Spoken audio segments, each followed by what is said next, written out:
오늘 본문의 말씀으로 로마서 강의 13번째 말씀, 은혜 아래에 있다는 것이라는 제목으로 말씀의 은혜를 함께 나누겠습니다. 여러분, 진짜 그리스도인들은요, 은혜 아래에 있는 사람이라고 말할 수 있습니다. 오늘 제목처럼 은혜 아래에 있다는 것, 이것을 설명하기 위해서 제가 이야기 하나를 들려드리겠습니다. 주인과 하녀의 이야기입니다. 옛날 과거 봉건시대에는 이 주인들이 노예로서 하녀들을 거느리고 살았습니다. 어떤 주인이 자기 하녀를 위해서 다음과 같은 규칙, 법이라고 하죠. 법을 정했습니다. 집안에서 이제 통하는 법을 만든 것이죠. 기상시간은 반드시 아침 5시고 오전 7시에는 집안의 모든 청소를 완료해야 되고 8시에는 주인의 모든 식사를 준비를 마치고 9시까지는 자녀들을 위한 모든 뒷바라지를 끝내야 한다. 10시까지는 빨래를 하고 11시까지는 물을 길어 올 것이며 12시까지는 점심 준비를 해야 한다. 이렇게 오후에도 저녁에도 이런 식으로 하루의 일정을 시간대별로 규칙대로 수행하도록 이렇게 정해 놓았습니다. 그리고 이것을 지키지 못하거나 시간을 어겼을 경우에는 팔아버리거나 혹은 매질도 가능하도록 그렇게 가정의 법을 만들어 놓았습니다. 날마다 그렇게 이 하녀뿐만 아니라 모든 종들이 그 규칙을 따라서 그렇게 노동을 해야만 했습니다. 날마다 그런 법 아래에 사는 사람들은요, 이 법을 충실히 지키면 주인에게 상을 받을 수 있습니다. 그러나 법을 지키지 못하면, 주인이 정해놓은 그 규칙을 잘 따르지 못하면 주인의 가혹한 심판을 받아야만 했던 것입니다. 여러분, 이렇게 주인의 법 아래에 사는 사람은 행복하겠습니까?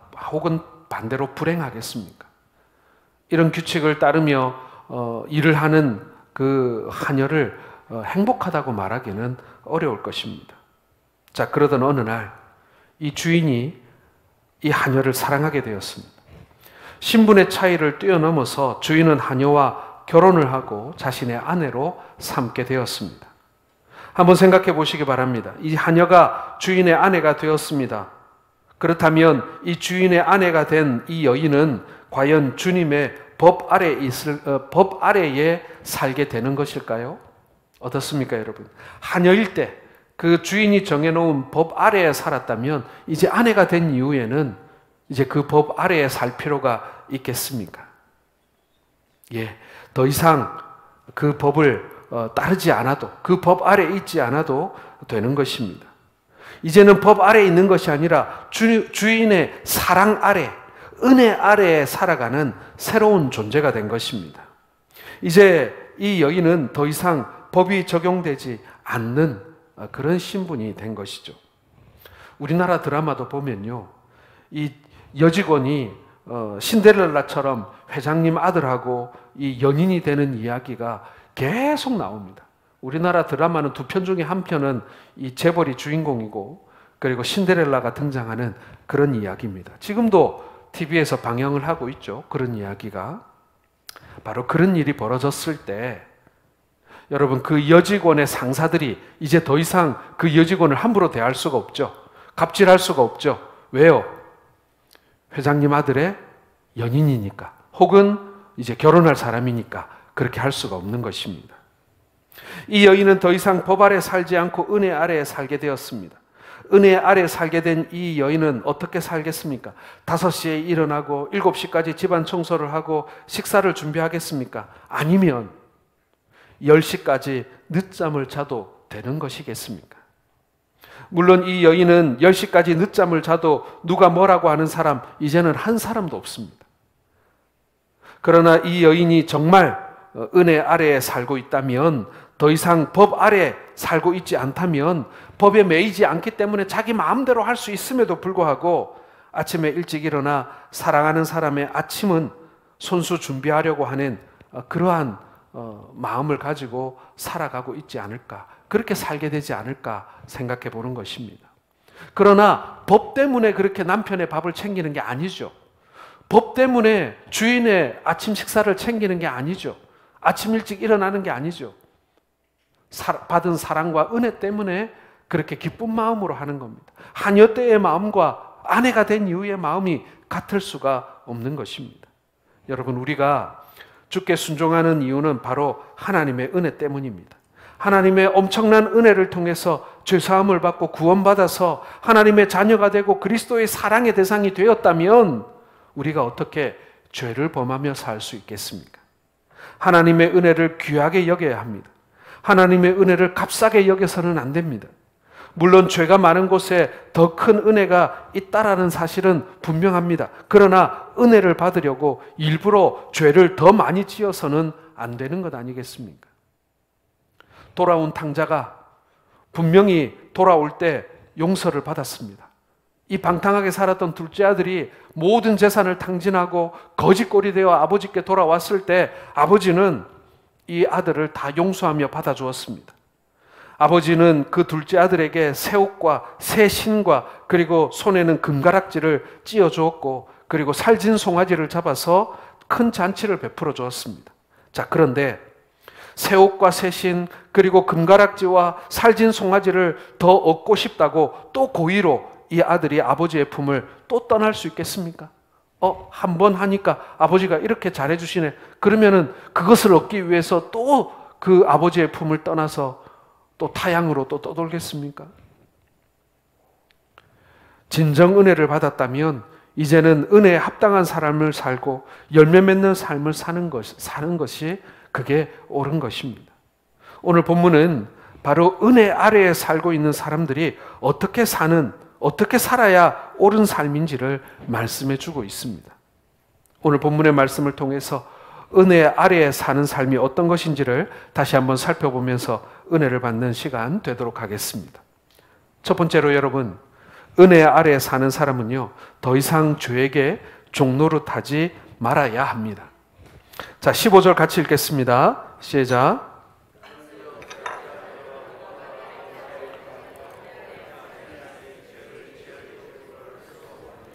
자, 우리는 그리스도 안에서 새 사람이 되었습니다. 우리의 모든 죄를 용서하시고 하나님의 자녀로 받아주신과 동시에 그 은혜로 새 생명을 주신 것입니다. 그렇기 때문에 이제는 더 이상 죄의 권세에 눌려서는 안 되는 것입니다. 더 이상 죄에게 종노릇해서는 안 되는 것이죠. 리차드 회플러라고 하는 사람이 쓴 책 가운데 아침이 밝을 것인가 라는 책이 있습니다. 이 책에 어느 남매의 이야기가 기록되어져 있는데요. 우리가 죄의 노예가 되면 어떻게 되는지를 아주 재미있게 묘사한 그런 내용이 있습니다.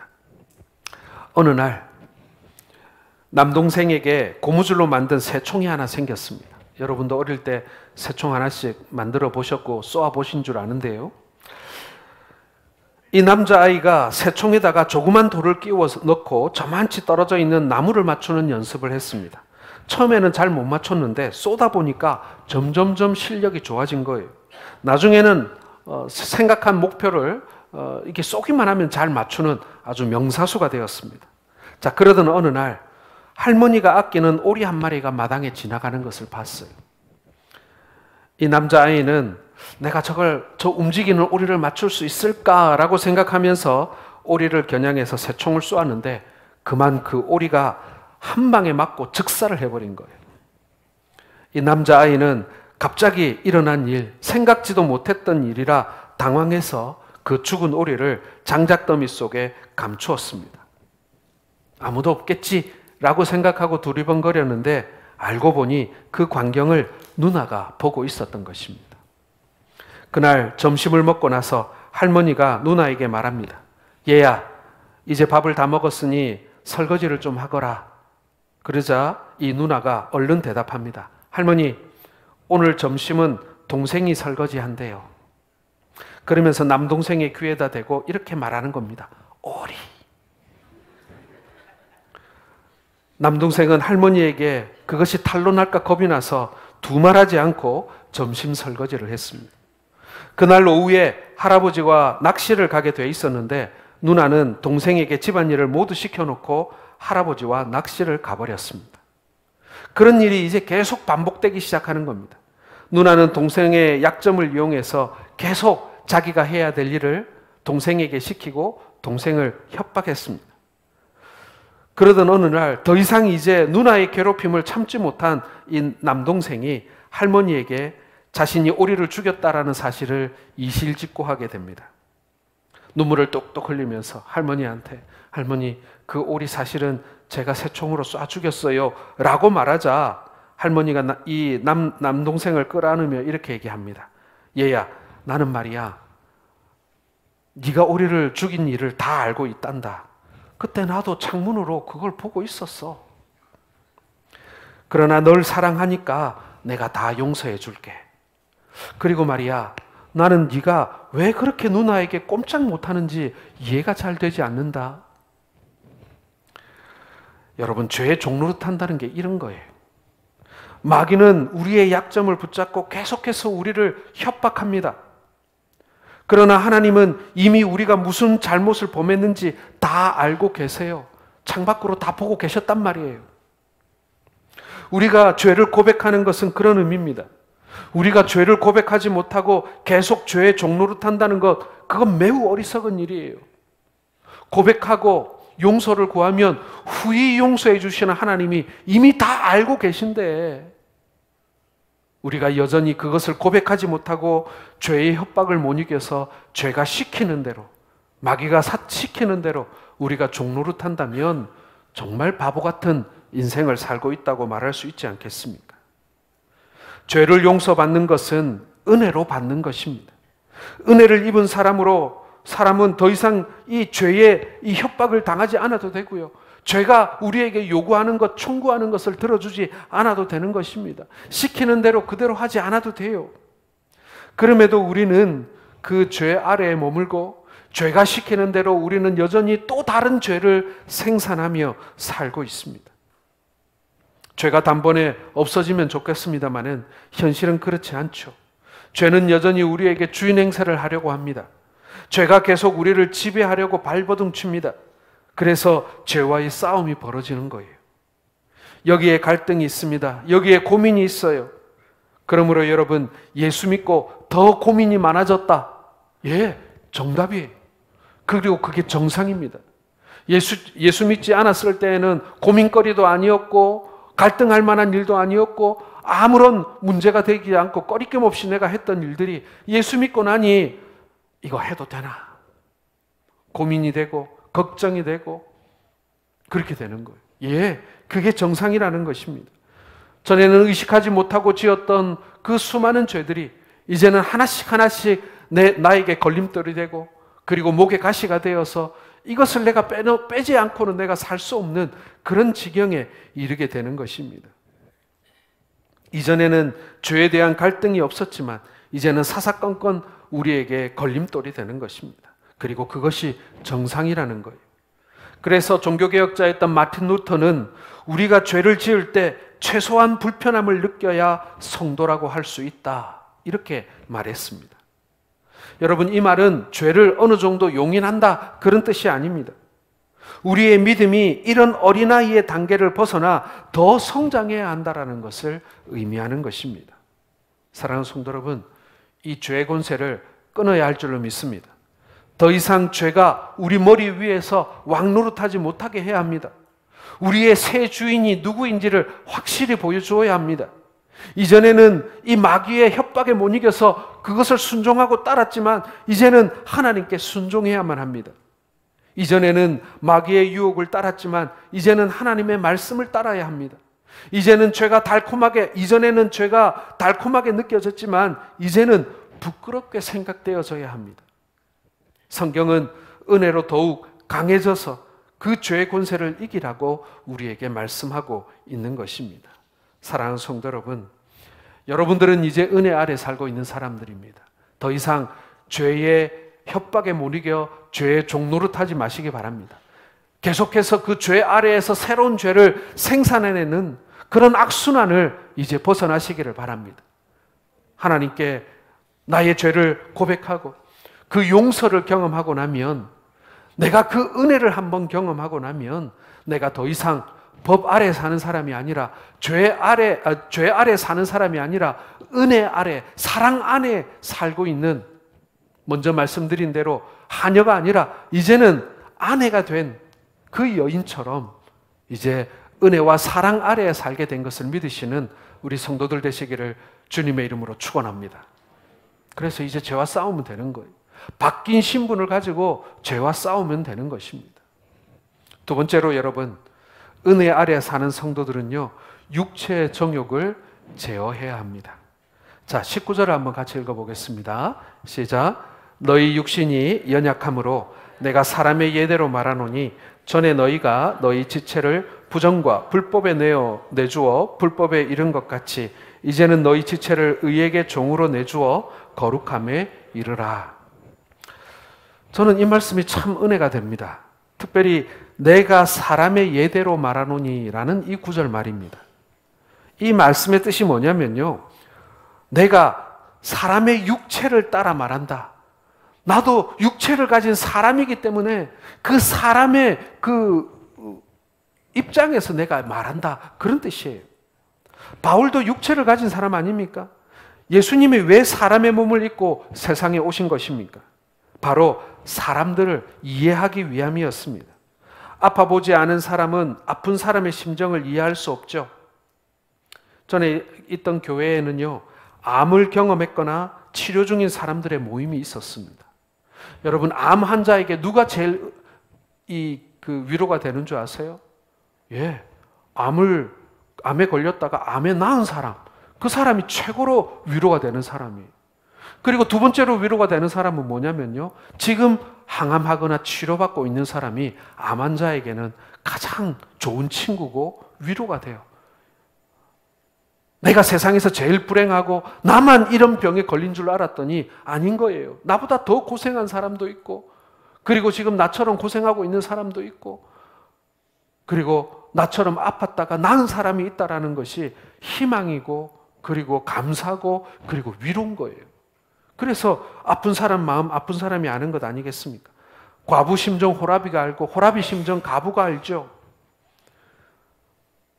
전에 이 농담으로 이 젊은 이 성도들이 주골모라는 걸 만든 적이 있어요. 그게 뭔지 아세요, 여러분? 주골모? 주식하다 골병 든 사람들의 모임이었어요. 네, 주식하다 골병 든 사람들이 의외로 많더라고요. 자기들끼리 그런 거 만들어 놓고 위로를 받더라고요. 예, 아픔을 겪어본 사람이 그 비슷한 심정을 가진 상황을 경험한 사람들을 알지 않습니까? 바울도 육체를 가진 사람이었어요. 그래서 육체의 욕심이 무엇인지 알았단 말이에요. 그런데 그 육체의 정욕을 제어하는 것이 은혜 아래 사는 성도다, 이렇게 말하고 있는 거죠. 여러분, 예수님의 말씀이 에이, 그 예수님이니까 그렇게 할 수 있지, 여러분 그렇게 생각하세요? 예수님이 우리와 똑같은 육체를 가지고 우리와 똑같은 배고픔과 추위와 고통을 경험하신 분이라는 사실을 여러분 기억하시길 바랍니다. 에이, 바울 사도니까. 아니에요. 바울도 우리와 똑같은 성정을 가진 사람이었어요. 우리처럼 마음에 분노가 있고요, 우리처럼 마음에 갈등이 있고요, 수많은 죄를 경험해 봤고요, 여전히 마음에 이 육체의 소욕을 다스리기가 어려웠던, 그래서 자신을 얼마나 이 자신에 대하여 부정적이었는지 몰라요. 자신이 얼마나 큰 죄인인 줄을 알았던 사람 아닙니까? 육체는 기본적인 본능이 있습니다. 그 본능을 원칙적으로 죄라고 부를 수는 없어요. 먹고 싶은 식욕을 죄라고 할 수 있겠습니까? 자고 싶은 수면욕을 죄라고 할 수 있겠습니까? 이성과 사랑을 나누고 싶은 성욕 역시도 죄라고 할 수 없습니다. 아주 기본적인 본능들입니다. 그런데 그 본능을 뛰어넘는 욕심이 있습니다. 우리는 그것을 정욕이라고 부르는 것입니다. 자, 갈라디아서 5장 16절 같이 읽겠습니다. 시작. 내가 이르노니 너희는 성령을 따라 행하라. 그리하면 육체의 욕심을 이루지 아니하리라. 자, 19절 21절까지 읽겠습니다. 육체의 일은 분명하니 곧 음행과 더러운 것과 호색과 우상숭배와 주술과 원수 맺는 것과 분쟁과 시기와 분냉과 당짓는 것과 분열함과 이단과 투기와 술취함과 방탕함과 또 그와 같은 것들이라. 전에 너희에게 경계한 것 같이 경계하노니 이런 일을 하는 자들은 하나님 나라를 유업으로 받지 못할 것이요. 예, 사랑하는 사람과 사랑을 나누는 성욕은 하나님이 주신 선물입니다. 그러나 그 본능을 뛰어넘는 것은 음행하는 일이고 더러운 것이고 호색하는 것이라고 말씀합니다. 그러므로 은혜 안에 사는 사람들은요, 육체의 욕심을 따라 살아서는 안 되는 거예요. 여러분, 교회 안에도 여러 가지 의견이 있을 수 있습니다. 혹 그것을 뜻을 같이 하는 사람들이 서로 마음을 모을 수도 있고 서로 뜻이 다른 사람들과 토론할 수도 있습니다. 그것을 혹자는 정치라고 말할 수도 있습니다. 그러나 거기에서 더 나아가서 당을 짓는다든지 서로 끼리끼리 모여서 다른 사람들을 배척한다든지 따돌린다든지 이런 일이 발생한다면 그것은 정욕이 되는 것입니다. 성지순례를 하는 중에 한 가지 안 좋았던 기억이 저에게 남아 있습니다. 예루살렘에서 제일 좋은 호텔에 하룻밤을 묵게 되었는데 호텔에 인터넷도 되고 에어컨도 잘 나오고 시설도 너무 좋더라고요. 그런데 그날 저녁 식사를 하는데 문제가 좀 생겼습니다. 저녁 식사를 유럽식 뷔페를 먹게 되었는데 문제는 우리 일행이 식사하는 장소가 이 다른 사람들과는 다른 이 구석진 곳으로 우리 한국 사람들 따로 이렇게 식사 장소를 만들어주는 거예요. 별로 안 좋았어요. 다른 사람들은 이렇게 아주 멋진 공간에서 이렇게 식사를 하는데 우리만 저 구석에 이렇게 탁 몰아놓더라고요. 왠지 호텔로부터 이 홀대받는 느낌이 들어서 정말 기분이 안 좋았습니다. 그런데 그렇게 호텔 측으로부터 홀대를 받는 것이 사실은 우리가 스스로 만들어 놓은 결과라는 사실을 알게 되었습니다.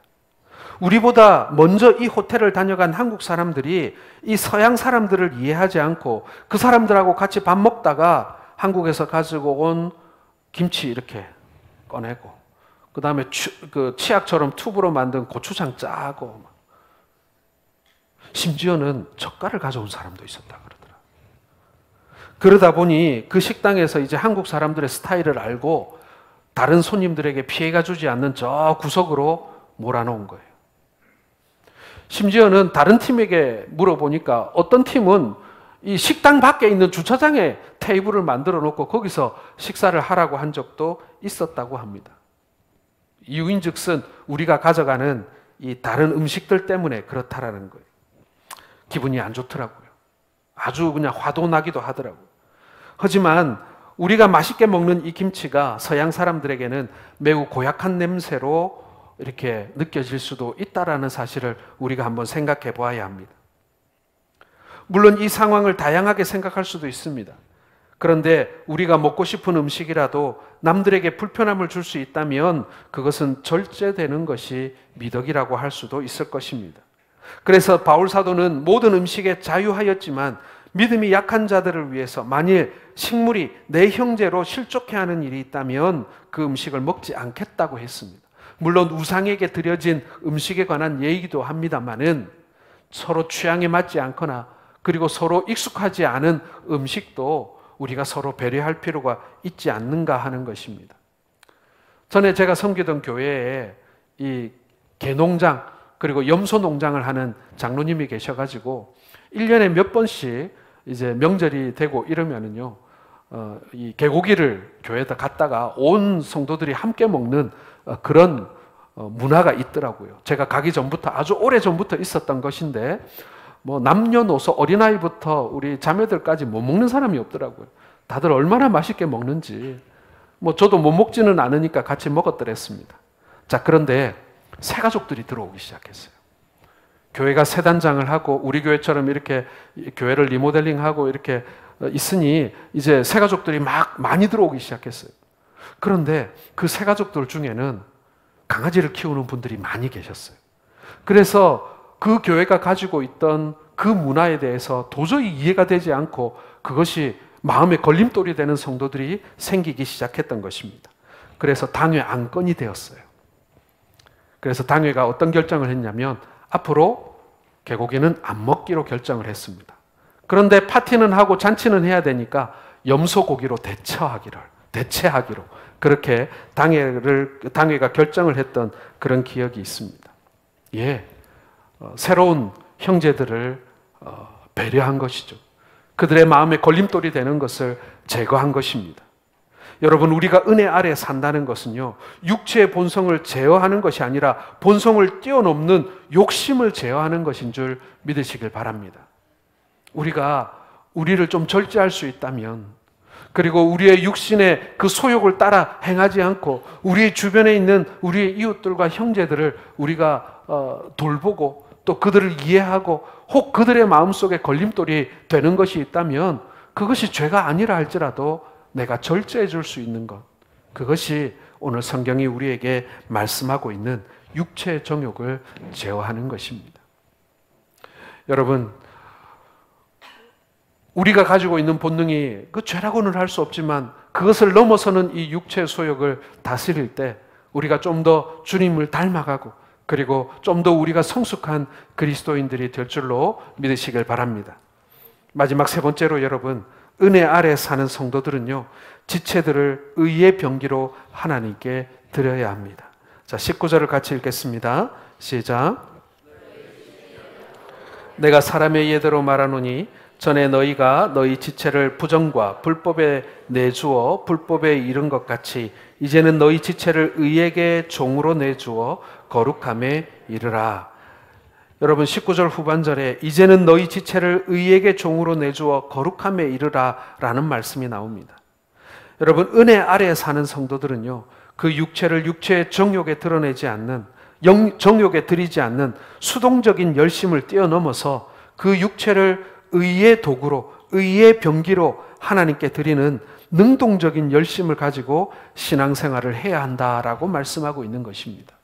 이제 더 이상 죄를 짓지 않는 그 정도 선이 아니라 이제는 더 나아가서, 전에는 죄를 짓는데 사용되었던 나의 육신과 나의 모든 지체를 이제는 하나님께 드리는, 하나님의 도구로 사용하는 그러한 단계까지 나아가야 한다라고 말씀하고 있는 것입니다. 여러분, 능동적인 열심이라는 것은 단순히 죄를 짓지 않고만 사는 사람이 아니라 하나님께 사용되도록 우리 자신을 드리는 것입니다. 하나님은 각 사람에게 각양의 은사를 주셨는데 그것은 하나님께 사용하라고 주신 것입니다. 그러므로 여러분, 주신 은사를 따라 하나님의 일을, 그런 하나님의 일을 하는 그런 성도들 되시기를 바랍니다. 여러분들의 육신과 여러분들의 은사와 여러분들의 그 달란트를 하나님의 도구로, 하나님 나라의 도구로 하나님께 드리시기를 소원합니다. 여러분, 그 때가 그렇게 길지 않아요. 내가 하나님께 드려지기를 바라지만 내가 이제 육신이 약해지고, 그리고 우리에게 주어진 그런 시간들이 많지 않아서 내가 더 이상 주를 위해 일하고 싶어도 일할 수 없는 시간이 이제 얼마 남지 않았습니다. 여러분, 내 육신이 건강할 때, 그리고 내가 하나님 앞에 나를 드릴 수 있는 그때에, 여러분, 그때 자신을 사용하시기를 바랍니다. 그때 하나님 앞에 드리시기를 바랍니다. 나중에 하다가요, 나중에 꼼짝하지 못할 때가 온다라는 것입니다. 오직 의의 병기로 하나님께 예배하는 삶, 하나님의 도구로 사용되어 하나님 나라를 위하여 사용되어지시는 우리 모든 성도들 되시기를 주님의 이름으로 축원합니다. 여러분, 오늘 우리가 이제 성찬을 우리가 이제 거행하게 될 것입니다. 예수님의 그 피와 살에 우리가 참여함의 의미가 무엇이겠습니까? 우리가 더 이상 죄의 종으로 살지 않는다는 얘기입니다. 죄의 권세 아래 있지 않다는 얘기입니다. 더 이상 죄의 종 노릇하지 않는 사람들이라는 뜻입니다. 이제는 우리가 하나님 앞에 이제 예수 그리스도의 그 피와 살에 참여함으로 말미암아 이제 우리가 그분과 한 몸이 되었고, 이제 우리가 그분께 온전히 드린 바 되었으니 이제 의의 도구로, 의의 병기로 하나님 앞에 사용되기를 소원하는 그러한 마음으로 오늘 성찬에 함께 참여할 수 있기를 소원합니다. 이 시간 같이 기도하겠습니다.